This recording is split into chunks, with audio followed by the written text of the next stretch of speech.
What do you got, Coach? 3 things that all coaches need. Who would you put on your Mount Rushmore of coaches? New York or the Aces? Definitely going with the Aces. All right, 4th dial. Who has the tougher job, coaches or officials? If you could have any superpower, what would it be and why? For Texas, is different.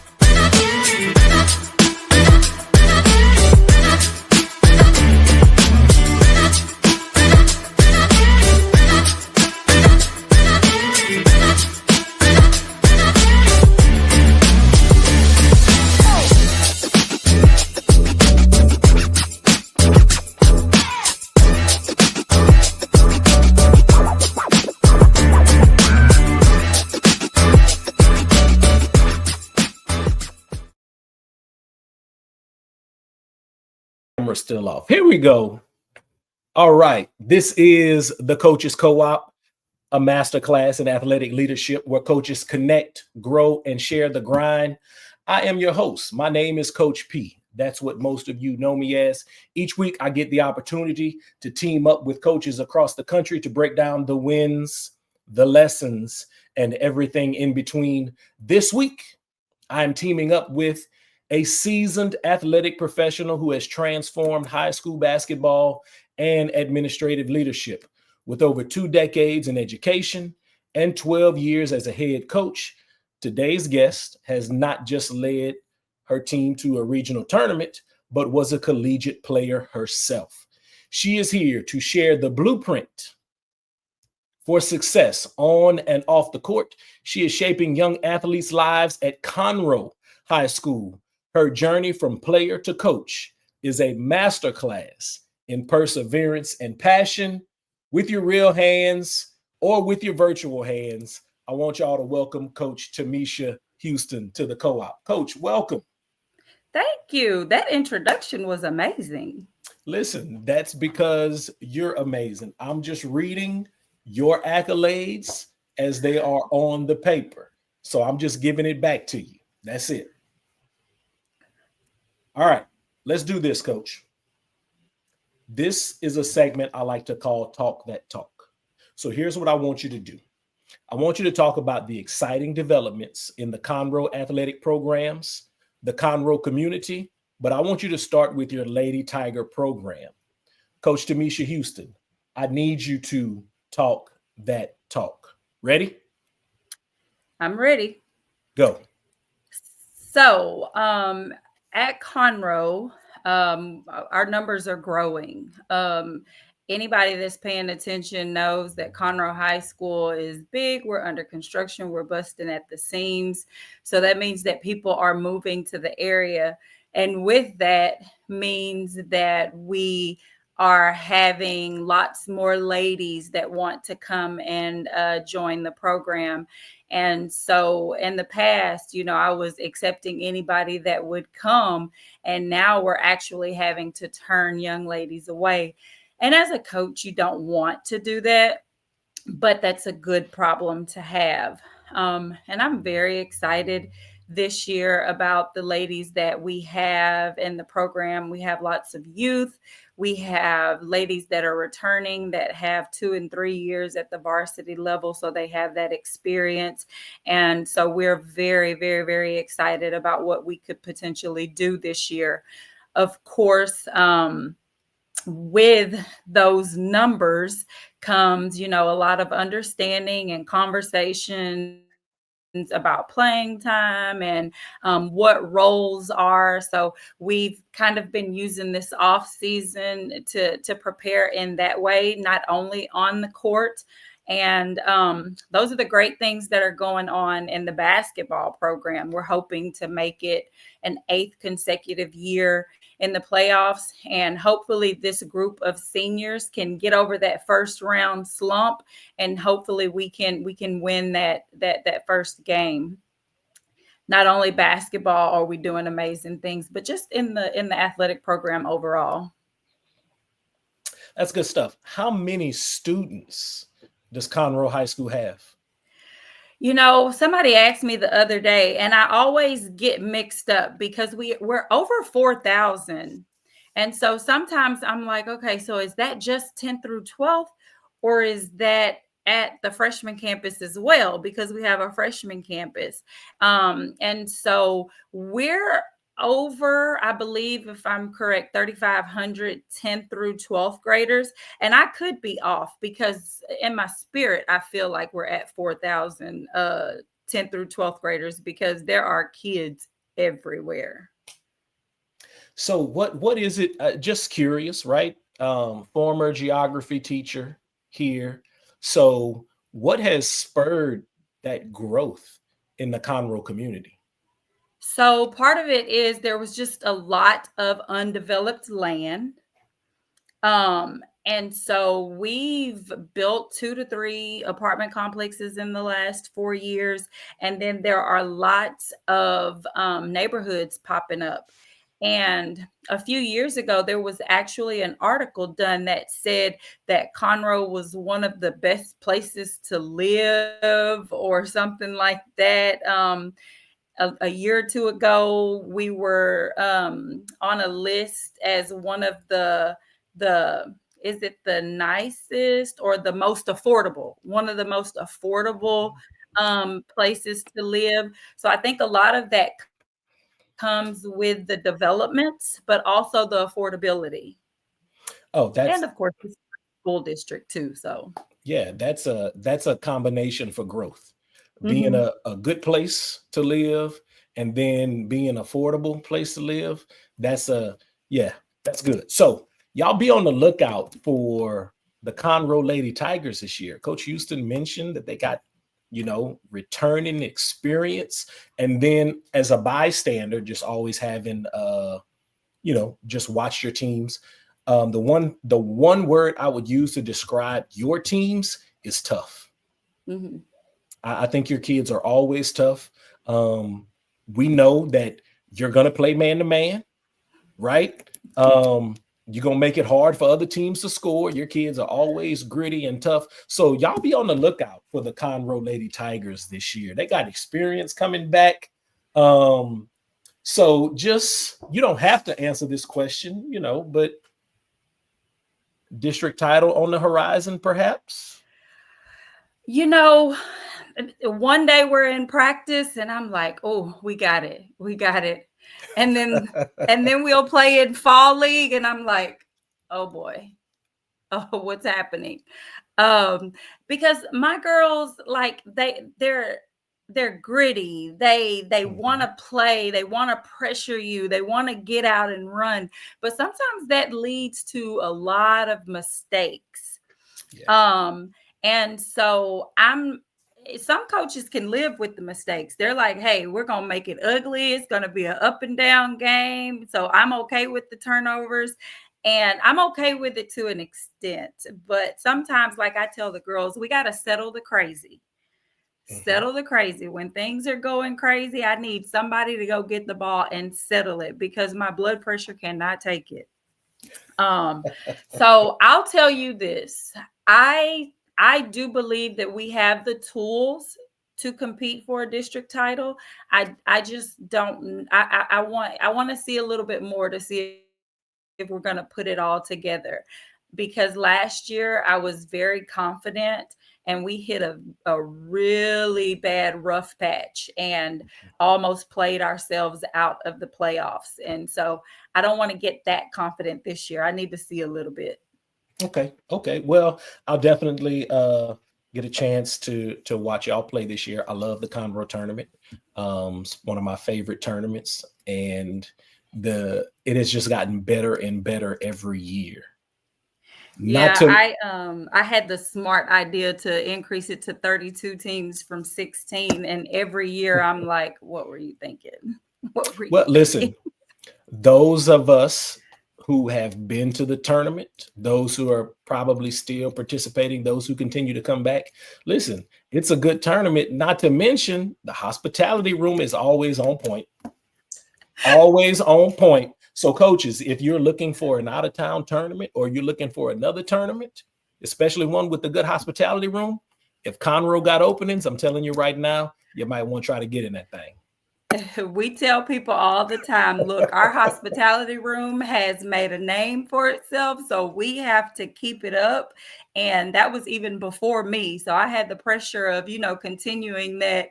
And every year we're on the phone, we're sending emails, we're asking people, we got people cooking and all kinds of stuff. So it's really good. Even the teachers and the administrators look forward to the tournament hospitality room as well. Yeah, and listen, I haven't even gotten to any of my questions yet that I want to ask you, but the tournament has to be a massive undertaking, right? So when do you start a 32 team tournament, y'all? 32 team tournament. So when, not to mention, your kids play in the tournament. So not only do you have to organize it, you also have to play in it. So when do you start putting it together? So we start looking at things as far as hospitality and people that businesses that might want to donate. I'll start reaching out to people in January just to make sure that they put us on their list and that they have the resources to be able to donate. We also start talking to this year, I'm going to try to have our culinary department prepare food to see how that goes, to give those kids that experience. So we'll go that route. We start confirming and making sure that teams are going to return after the basketball season has ended. And most times it's after spring break when coaches have had a chance to decompress. And then as far as just organizing the bracket, I just sent the finalized bracket out today. I started working on that probably 2 to 3 weeks ago. And because we have so many teams that are in the same district, just trying to make sure that they stay away from each other. If they do run into one another, it's maybe the third game, the fourth game, if at all. Just making sure that times line up, because right now you have coaches that have assistants that are in football or in volleyball, and they may have something that they have going on. Drivers are an issue. So making sure that everybody, can make it to their games. So I'm working on it here and there all throughout the year. And I'd say that right now is when we really have to buckle down and just start making sure that everything falls in line, sending emails, getting workers, making sure that people have signed up to work the table. But we've been fortunate because Conroe ISD really, really, really supports what we're doing. And so, people get paid for coming and working. If there are any drinks or anything left over from the football season, sometimes if they're available and they're just going to go to waste, they'll donate, so we have a lot of people. But then my booster club, they are the real MVPs in all of this because they do a lot of the behind the scenes legwork to make sure everything is running smoothly. And man, kudos. Because again, it is a quality tournament. Early season, high quality tournament. That's very, very good. Very, very good. Not to mention that new palace of a gymnasium that y'all have. Okay, let's get into this, Coach. I want to ask you some questions. So okay. I was going through your questionnaire, and you mentioned that you were playing sports before you were born. Whenever I tell people that, they kind of look at me crazy, and my mom gets so embarrassed because she played basketball at Wiley College until she was 5 months pregnant. Oh, wow. Now, you let her tell it she didn't know. You let her tell it she didn't gain any weight, so she had no idea until, she'd go to her morning workouts and she'd come back and she'd feel sick. Well, she tried to convince herself that it was just her being tired and getting in shape. And then she said one day she came and she was in the shower and she passed out. And they were like, no, we need to figure out what's wrong, and took her to the doctor, and lo and behold, she was 5 months pregnant as a sophomore in college. And so needless to say, that ended her college career. And it's always so funny because I said, Mama, were you still drinking and stuff? And she was like, yep. I was Like, wondering, was Mom out there taking charges? oh, she said my mom was, well, the stories that I heard, she was really physical. So she continued to dive after loose balls. She's in there banging at the rim. And I'm like, no, things could have turned out a lot different. I love So it. God had a plan. God had a plan. I love it. Listen, so I coached a kid, same story. We were in the second round, but not college though, but it's high school. It's one of my high school babies. We were in the second round of district. And she might have been 6 months pregnant because she had her baby before graduation. Oh. Yep. And crazy. The craziest thing, we didn't know. Just one game, she kind of went down with an injury, and we couldn't figure out what was wrong. Because we went back and the trainer didn't know what it was. We went back and watched it on film, and we're like, but how did she tweak her knee on this play? And, well, that's what it was. That's what it was. So, but, I'm hearing that story and knowing how your teams play, I get it.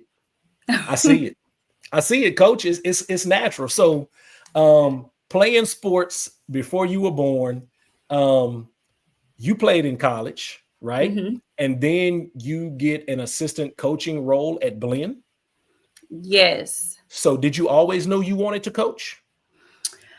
Yes and no. And I say yes because I knew that sports and basketball in particular was going to be a very important part of my life. Just hearing the stories of my mom playing while she was pregnant, and then just being around it, the Little Dribblers program in Navasota, and playing all through high school. But I didn't make that decision early on. But when I was a sophomore in high school, our football coach, Mike Spradlin, love him to death. He had 2 daughters that played with me. And so, we spent a lot of time together. And of course, he would come and watch the games. And he told me, he said, you would be an amazing coach one day because your passion for the game is just unbelievable. Mm-hmm. And so that always stuck with me. But I still get to college, and in my mind, I'm still trying to figure out, what do I really want to do? My first semester of my freshman year, the thought crossed my mind about being a pediatrician. I want to go make some money. I want to drive the nice cars, have the big house. And then I found out how long I was going to have to be in school. And I was like, I'm good. I want to go make some money. Maybe that coaching thing will work out. But after I graduated, I saw the job opening at Blinn, and just got the courage to throw my name out there, because at the time, not thinking that I had the qualifications or the experience to be a college coach so soon. But, at the junior college level, entry level, and at the time, them paying very little, I was the perfect candidate. I had the college playing experience. I was young, and I was going to be excited for any job. So, they could sell that salary to me pretty easily. And Coach Jenkins remembered coaching against me when I played at McLennan. He knew my high school coach, Tommy Gates. And so, he took a chance on me, and it was very eye-opening, and I'm very appreciative of him giving me that opportunity. Okay. So let's, You played for the legendary Tommy Gates in Navasota. Yes. So what was that like? And then have you taken maybe some bits and pieces from him and added it to your coaching philosophy? I crack jokes all the time with people. That fiery personality that you see on the sidelines, for me, that's all him. Okay. He coached with, and still does, with so much passion. And I got a front row seat to that from the time I was a sophomore. That's when he moved to Navasota. Um, and all through my high school career from that point on, just watching him and watching how he was just so involved. And he coached with so much heart on that sideline. um just being aggressive, using your athleticism to your advantage. And then there are a lot of things that we do as far as the drills and practices.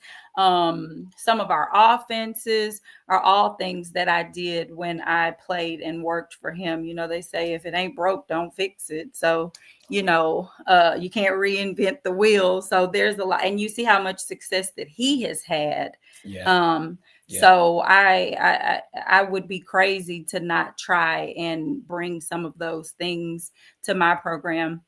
And I still call him for advice to this day.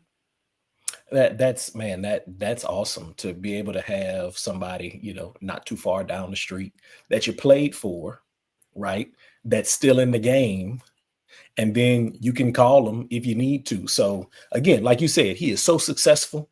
Mhm. If it ain't broke, don't fix it. You are experiencing a lot of success at Conroe, but you also mentioned that some of the ways you measure success beyond the wins and losses, right? So you talked about your program growing, different things like that. So how do you know? So when you look at your kids, um, they're growing through the program from freshmen to seniors, they graduate, they come back. So how do you know when you've truly helped your kids become better people? It's funny because I have a young lady that is now coaching with me that played for me.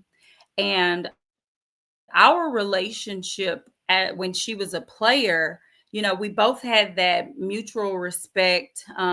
And she was a player that was going to work hard, and she was going to do everything that you ask of her.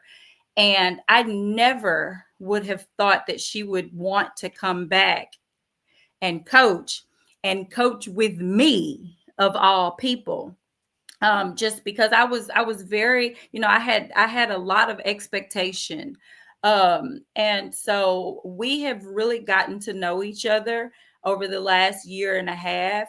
And she jokes all the time, and she says, I just enjoy spending so much time with you, Coach Houston. And it's so funny because I'm like, I never would have imagined us to have the relationship that we have right now. So she told me that, Coach, I get it. At the age of 25, I get it. I understand why you had the expectations you had of us. I understand why you demanded so much of us. And I understand now. I may not have understood it when I was in high school, but I get it now. And so having her tell me that the things that I did, making them reach out to me before the athletic period if they weren't going to be there. Hey, it's a no call, no show if you don't do it. The communication that I asked of them, being on time, all of those things that I'm sure every coach has for their program. But for her to come back and tell me that now she understands, that's what you want, because you want to grow them into good people and successful and productive adults. And she is killing it. And I can't take the credit for that because, a lot of that had to do with her parents, and the people around her. But those are one of the ways that I like to measure success, when my former players can come back and tell me that something that I did or said or an expectation helped helping them now as adults. And that is why we do it. That I think that's why we endure. And I'm just going to speak candidly. I think that's why we endure the pain, because coaching can be painful. You know, Absolutely. it's the amount of time that we invest in the program. And when I say the program, I'm talking about, so like they talk about the church. The church is not the building, it's the people. The program is not the basketball, it's the people, right? So I think the amount of time that coaches, I know the amount of time that coaches invest in people, and you feel everything that comes through it. It can be painful at times. And when our kids come back and they say, Coach, I get it. Or when they come back and they work with you, like that's the greatest thing in the world. So at Oak, my two assistants when I was at Oak, I had the great pleasure of having coached both of them. Right. So like that's the greatest feeling in the world, because I know how I am as a coach. I was kind of tough. Right. So the fact that they come back and they say, I get it, Coach, that's the greatest thing in the world. So let's talk about you as an assistant athletic coordinator. Right. So you talked about you like really helping the younger coaches. So if you could give younger coaches one piece of advice, actually, no, let me ask this question. What's the advice you wish you were given when you first started that you would give to young coaches today? So for me, I wish that I would have been a little bit more relaxed. I had a coach tell me before, you were a head coach before you became a head coach, just because of the expectations that you had as an assistant. There were a lot of young ladies that probably hated my guts, and they probably went back to their rooms and went home and were like, she not the head coach. Like, who does she think she is? But in my mind, I felt like that I had to literally be the extension of the head coach. And so I wish that I would have relaxed a little bit and formed better relationships with those athletes, and understand that sometimes they needed that soft place to land by me being there, especially if I was the only assistant, but also just how not to take things so personal. I struggled with that early on in my career, especially as a head coach, taking everything personal and every complaint personal, and just really letting it get to me. So, continue to do your work, continue to have your work come from a good place, and let those opinions fall at the door when you get home, and don't carry them inside the house with you. So that's something that I wish that I would have been told. So young coaches, when you watch this or listen to this, this is where I want you to rewind just a little bit. And I want you to write down what Coach Houston just said, because that's the type of feedback that a lot of young coaches don't get. A lot of young coaches don't get that feedback. Nobody's giving it to them, or you don't have anybody that you can ask, but we're giving it to you right here in the Coaches Co-op. Listen, we are in the co-op. I have Coach Tamisha Houston of Conroe. Coach, this year is going to be the 80th Lady Tigerette Classic? Is this number 80? So it's going to be 76. 76. Okay. It should be 77, but COVID took a year from us. Okay. So I knew we were getting close. Okay. Coach, let's talk about so you do you're a mentor, obviously, because you have your former player that is now coaching with you. Two.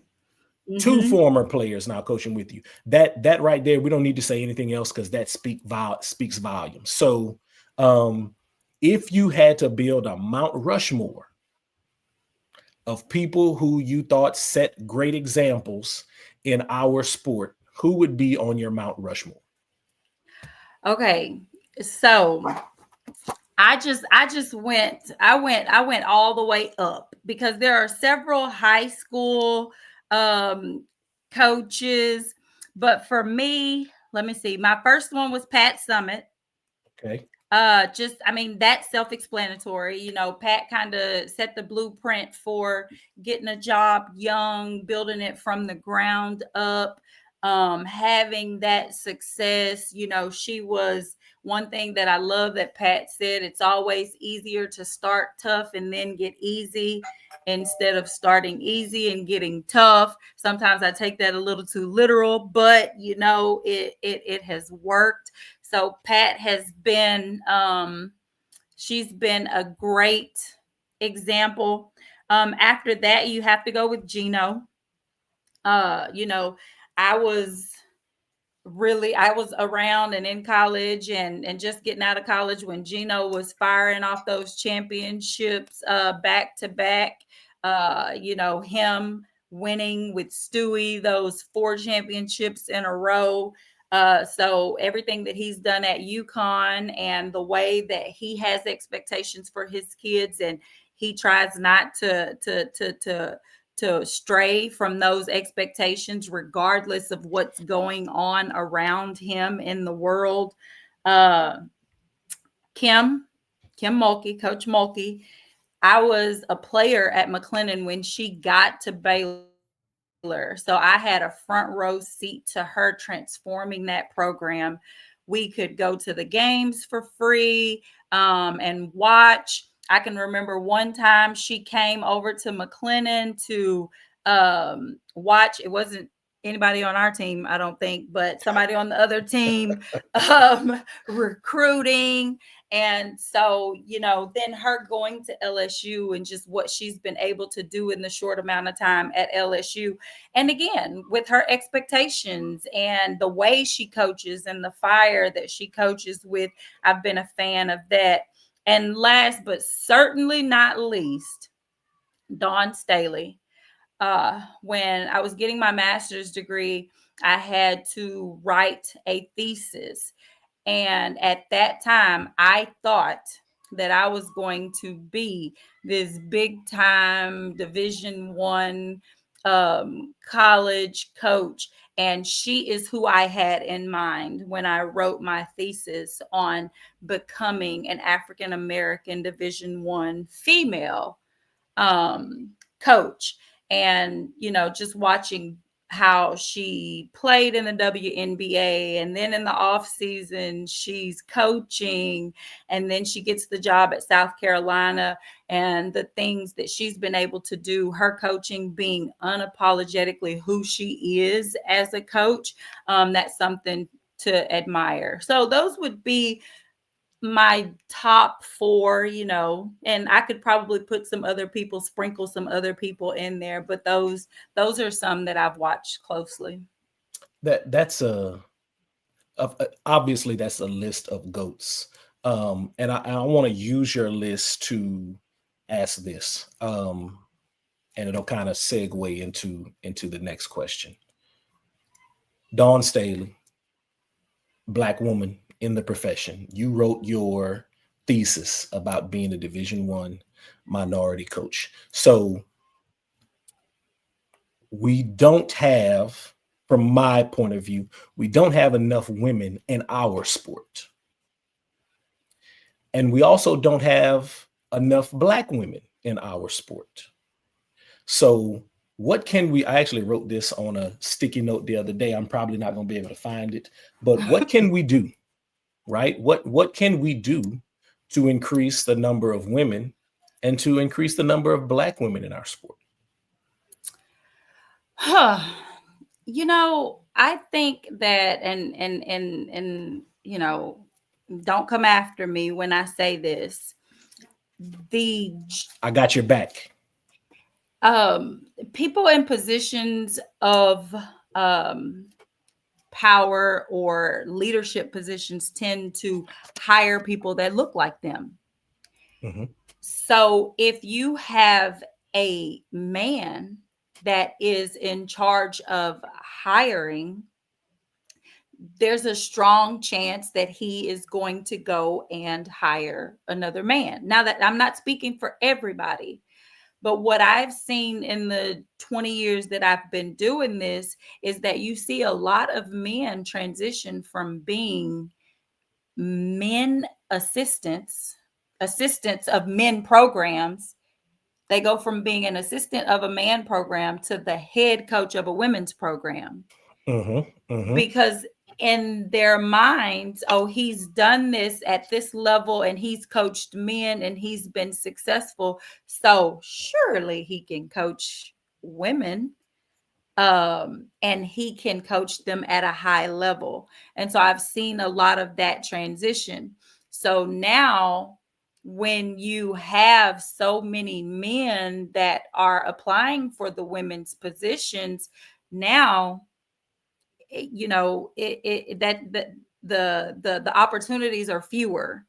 But what you will see is that a lot of men know that they need women Mm-hmm. on the staff if they're coaching women, for the obvious reasons, going into the locker room, somebody that they can talk to, somebody that can relate to, when the man or the male coach gets to the point that he might be being a little too rough on them, Yeah. they can play that mom and dad role with them. Mm-hmm.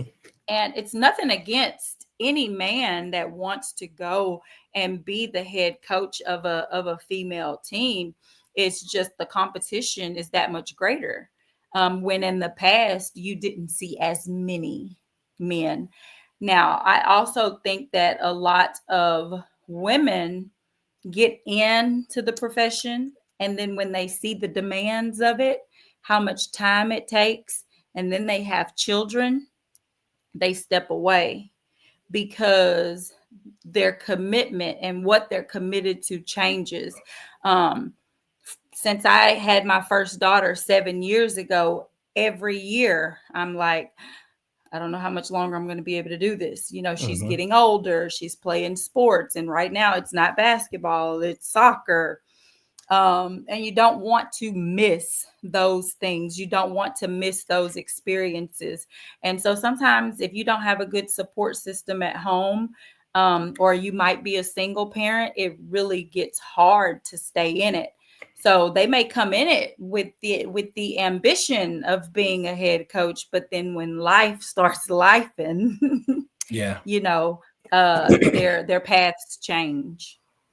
Okay. So when we're done, I want to ask you like off camera, just because I found my sticky note. Okay. But I'll ask you about it off camera. So this brings me to my last question before we get into the mid roll. So work-life balance. You talk about having two small children. So what's the biggest misconception people have about balancing, because not only are you a head coach, you're a head coach of a successful program. You're a head coach of a program that puts on a 32 team tournament that's a year round, right? That's a year round task. So what's the biggest misconception that people have about balancing this high level coaching career with family life? What is it that people just don't get? There is no formula that we can give you that's going to help you do it the exact same way from year to year. That's good. That's good, coach. And the thing that has changed for me is when I had one daughter, my husband was not in education. He was not a coach. So he did much of the picking up. I would go get her from daycare. He would come and get her from me. And then they would come back to the game. And then he would come home and do the bath and get the bed. Well, now we have two, and now he's in education, and now he's coaching. And guess what he's coaching? Basketball. Oh, wow. So we're on the exact same schedule, opposite places. And so now it's like on game days, they're with me. On non-game days, he may be going to pick up, I may be going to pick up. And so it has changed so much in the last 7 years. And we're taking it day by day, week by week, season by season. But we also have an understanding, and it's easier now for him to understand the time demands. Because early on, do you really have to do all that? Do you really have to be at the school so much? Do you really? Well, now he's in it. And so now he understands, I got to make this available for my kids. We got to have open gym. These kids are texting us at 6:30 in the morning. We're not going to be there, or, so now he has a front row seat to it. And so now he understands. So does it make it a little bit easier? The conversation's easier when you get up and say that you have to go do something? Yes. Yeah. But at night, when you're getting in from a basketball game at 9:00 p.m. and your kids have to get a bath and get to bed so that everybody can be up at 5 a.m. the next morning, it doesn't make it easier. There are a lot of frustrated mornings. I can imagine. Mm-hmm. So, there's no formula. There's no y plus mx equals b. Did I say that right? You did. Okay, algebra 1 teacher. Y equals mx plus b. there's no y equals mx plus b to doing this. You have to be flexible. And you have to take it day by day. That, coach, that's wisdom. That's what that is. That's wisdom right there. All right, let me go ahead and get this commercial in here, and then we're going to be right back. We'll get back to the conversation in a second, but here at the Coaches Co-op, we're all about building championship level systems on and off the court. This episode is brought to you by The Path for Coaches, because iron sharpens iron, and real growth happens when coaches support coaches. If you're looking to level up your team culture, fine-tune your playbook, or just stay motivated through the grind, check out The Path for Coaches. You can find The Path for Coaches at Amazon.com, or you can send me a direct message on IG at podcast_with_Prejean. Unlock the power of mentoring. Discover ways to be a good mentor and find good mentors with The Path for Coaches, Volume 1, Mentoring. All right, let's get back to it. Welcome back to the Coaches Co-op. This is the go-to podcast for coaches that are looking to elevate their leadership, culture building, and team success. You are in the co-op with Coach Tamisha Houston of Conroe High School. All right, Coach, real quick. What's the hardest thing about the job nobody knows?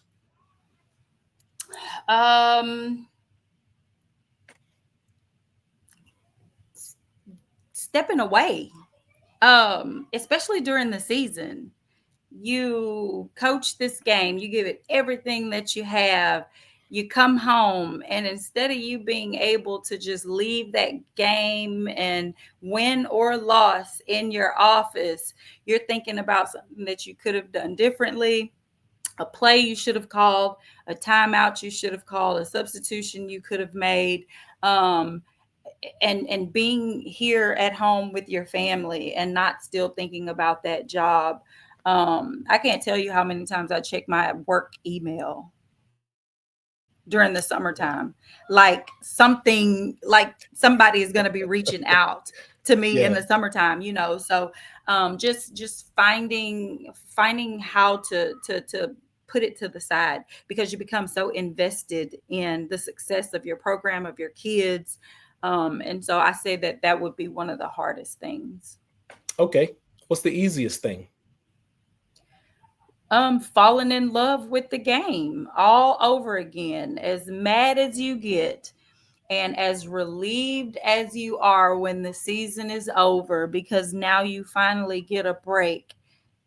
You're already anticipating and thinking about how can you be better next year, and what you can do to improve. And so I think those of us that really have a true love and passion for this game, we never really get over it. We never really Yeah. just let it go. And I think that's why every year I'm like, oh, next year might be my last year. And then I'm still here. And Yeah. now I understand why Coach Gates is still doing it after all this time. Yeah. Yeah. Because it's easy to fall in love and stay in love with this sport. It is. It is. All right. Who's got the harder job, coaches or officials? Oh, absolutely, coaches. Um, Absolutely, coaches. yes, like the officials, don't get me wrong, and many may not believe this, but I really do appreciate and respect our officials, No doubt. No doubt. because I officiate our games in practice and I'm missing stuff, and the girls are like, Coach, that was a travel, Coach, that was a foul. And I'm like, hey, Hey, you play the game. Let me you officiate. you let me officiate. And so I'm missing stuff. But when the game is over, Coach, they're not thinking about that Conroe versus Grand Oaks game and who won and who lost. They're on their way home, get them a bite to eat, kick their feet up, or they might be headed to the next game. So Yeah. they have a short memory, and us, we're still thinking about it 2 days later. True. True. All right, coach. I know that if you could be anything other than a coach, you would be an actress. So, what is your favorite line from your favorite movie? Oh, well, I cannot give you that one. It's from Coming to America. Okay. Okay. So let's skip that one. Oh, that's hard. I have so many movies that I love.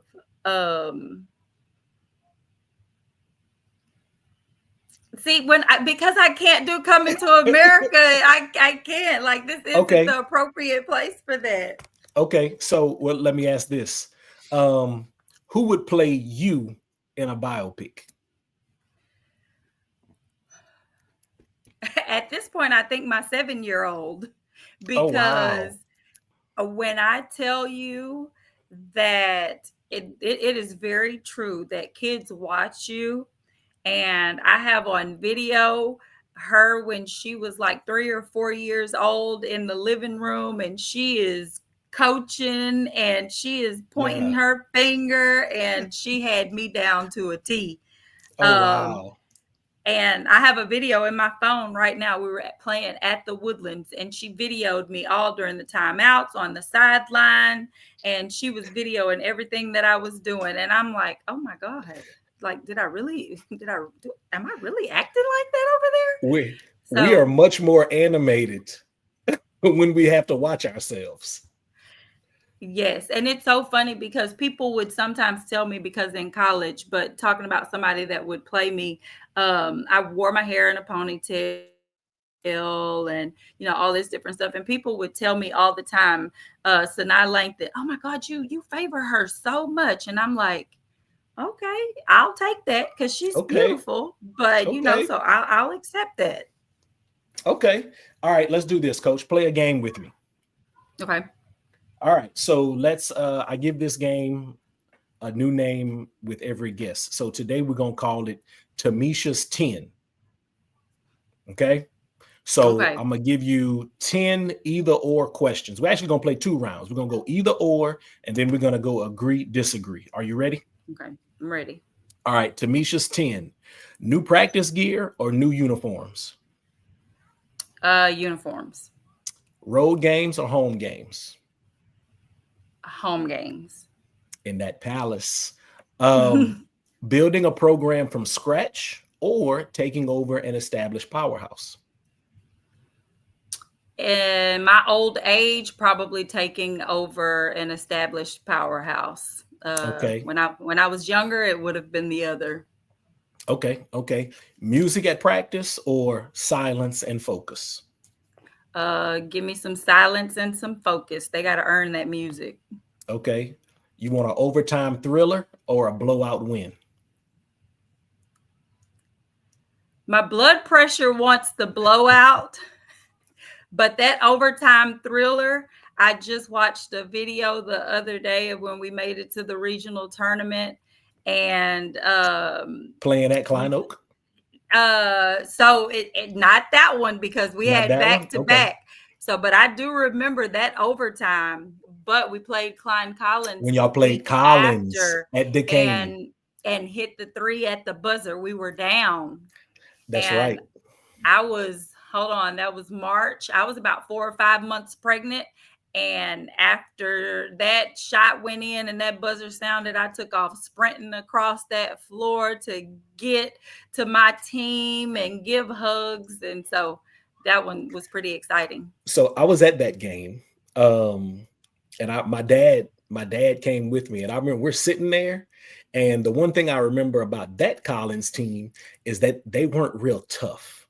So if you kind of banged them up a little bit and kept slapping on them and kept hitting them, they would kind of, curl up a little bit, and they jumped out ahead of y'all. And then y'all just played so hard, and your kids didn't stop playing hard. And I remember telling my dad, I was like, Conroe's going to come back and win this game because Collins doesn't like that physicality. That was a great game. Coach, that was a great game. All right. March Madness or WNBA Finals? Oh, March Madness. Okay. Are you going to call it timeout, or are you going to let your kids play through it? That game where we hit that 3, let them play through it. I don't want to give anybody a chance to set their defense up. There it is. You going with the struggling starter or the hot hand off the bench? Give me that hot hand. Okay. Run the play or let your best player create? I'll let, if I have a trust, I'll let my best player create. So I'll definitely do that if I have somebody that I have that trust in. Okay. Downtime, no film to watch, got a few days off. It's that Christmas break time. Netflix or a good book? Netflix. All right. That was round 1 of Tamisha's 10. So let's do round 2. Okay. Round 2 is agree or disagree. Here we go. It's easy to separate coach mode from parent mode at home. I disagree. Okay. Agree or disagree. The impact of a junior high coach is just as significant as a great varsity coach. I agree. You can't truly understand coaching until you've coached your own child. Your baby's young. Well, I'm going to disagree just because my kids are young. And I could be wrong, but I think I have a pretty good understanding. Okay. Now I have coached her a little bit, but what has helped me is not to be so hard on her. So good. coaching other kids, I kind of let her get away with some things. Okay. All right. Agree or disagree. There's more pressure on coaches than ever before. Agree. Social media has been good for high school athletics. I'm straddled the fence on that one, but I can say that it's shined a positive light on high school athletics, so I can agree. Okay. Every good coach needs a therapist. Agree. Okay. All right, 4 more. A great coach should be the loudest voice in the gym. I disagree. Okay. Coaching is 80% psychology and 20% X's and O's. Agree. Okay. The best coaching moments never make it to the highlight reel. I agree. All right. Last question right here. Players today are more skilled than previous generations. Agree or disagree? I agree. Okay. All right. That's it for Tamisha's 10. That was 2 rounds. All right, coach. Last 5 minutes of the podcast. This brings us to crunch time. Crunch time works like this: 3 in the key, 3 things that all athletic professionals or coaches need, 2 shots, 2 of the foulest things or difficult challenges you've experienced in your current role. And then the last thing is and one thing that you would like to share, can be anything, for the final message. So what do you have for 3 in the key? I think that 3 things that all athletic professionals and coaches need to succeed is 1 being support, whether it be from your administration, your significant other, your family, a strong work ethic, because as we've talked about, it doesn't stop once the game is over or once you leave work. And then time away to recharge. Everybody needs that time away to kind of remember what matters most and kind of miss it a little bit. That's a great list for 3 in the key. Great list. Support, strong work ethic, and then sometimes you just need to, get some Netflix and chill, right? You need some time away so you can miss it a little bit. All right, coach, this brings us to 2 shots. 2 of the most foul or difficult challenges that you have experienced. Ready, go. I'd say challenges would be 1, being okay with the fact that not everyone around you is really rooting for you, and understanding that you should not take that personal. And then also getting adults to understand that accountability is not a personal attack. I'm seeing a lot lately that people don't really like to hear when they may not be doing things correctly or the right way. And instead of them taking it as an opportunity to learn and grow, they get mad. So those have been 2 challenges. That's very good. Accountability is not a personal attack. That's good stuff right there, coach. All right, coach, this brings us to the very last thing of the podcast. We call this and one thing that you would like to share before we get out of here. What do you have for and 1? That I believe that our junior high coaches and our youth coaches, they are so important to the success of high schools.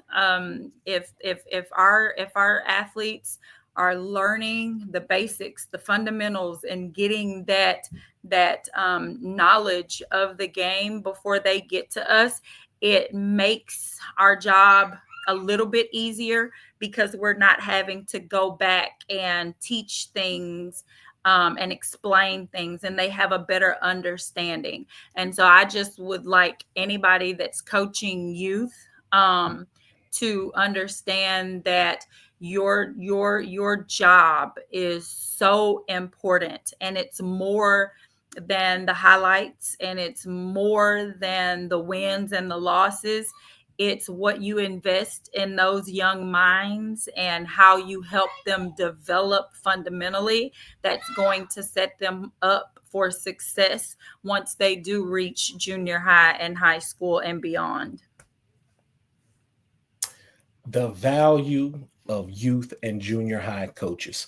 Coach, that is outstanding. I'm so glad that I was able to get you here in the co-op with us today. Listen, everybody, if you are listening to this audio podcast or if you're watching on YouTube, there's a couple of things I need you to do. I need you to hit that like button.